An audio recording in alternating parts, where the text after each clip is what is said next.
А еще в Сыктывкаре назвали имя победителя регионального этапа конкурса «Ученик года». Этого звания удостоилась Ксения Букина из поселка Благоево Удырского района.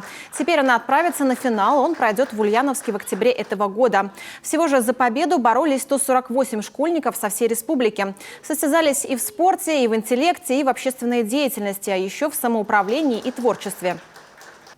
Ни один конкурс не похож на другой.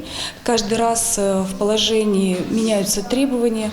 Вот для примера могу привести. В прошлом году все-таки это было направление на историю, на знание России, субъектов федерации, на краеведческое направление.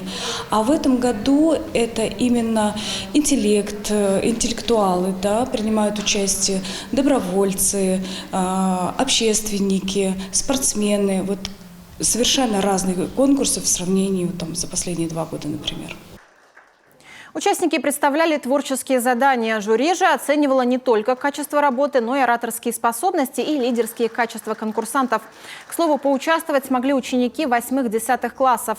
Среди условий – учеба на хорошо и отлично, участие в творческих конкурсах или олимпиадах, спортивных соревнованиях или общественной деятельности.